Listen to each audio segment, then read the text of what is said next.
116 టీఎంసీలు కావాలి. జూన్ వరకు పంటలకు నీళ్లు ఇవ్వాలి. కృష్ణా బోర్డుకు తెలంగాణ విజ్ఞప్తి. ప్రస్తుతం అందుబాటులో ఉన్న 72 టీఎంసీలు వెంటనే విడుదల చేయాలి.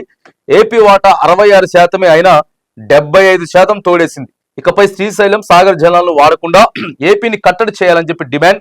కేఆర్ఎంబి మీటింగ్ కు ఏపీ అధికారులు డుమ్మా 24కు వాయిదా. నిన్న చర్చ జరిగితే వాళ్ళు రాలేదట, ఏపీ అధికారులు ఎవరు రాలేదు.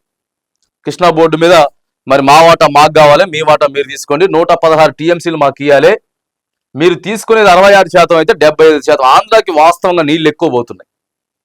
తెలంగాణ సాధించుకున్నాం, 10 ఏండ్లయింది, అయినా కూడా ఎక్కడో ఒక దగ్గర తేడా జరుగుతూ ఉన్నది.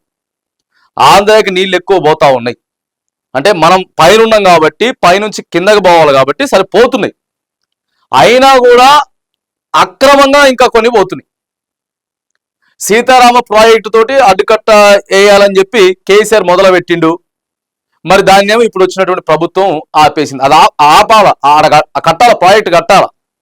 సీతమ్మ సాగర్ కడితే మ్యాక్సిమం మన నీళ్లు మనకు వచ్చేటటువంటి ప్రయత్నం ఖచ్చితంగా ఉంటుంది. కంప్లీట్ చేస్తే అక్కడ దాదాపుగా 32 టీఎంసీలతోటి నడుస్తూ ఉన్నది దుమ్మగూడెం దగ్గర. అది పనులు మరి చకచక సాగినాయి. దాన్ని ఎందుకో మరి ప్రభుత్వం వచ్చి 14 నెలలైనా కూడా దాన్ని ఆపేసారు. కాబట్టి సీతమ్మ సాగర్ కంప్లీట్ చేస్తే 32 టీఎంసీల వాటరు భద్రాచలం మీదుగా, గోదావరి మీదుగా అటు ఆంధ్రాకి పోకుండా మనం ఇక్కడ ఆపుకోవచ్చు. కాబట్టి ప్రస్తుతం ఉన్నటువంటి రేవంత్ రెడ్డి గారి ప్రభుత్వం సీతమ్మ సాగర్ పై ఎక్కువ దృష్టి పెట్టి ఈ టర్మ్ లో ఆ ప్రాజెక్ట్ ని కంప్లీట్ చేసేటటువంటి ప్రయత్నం చేయాలి.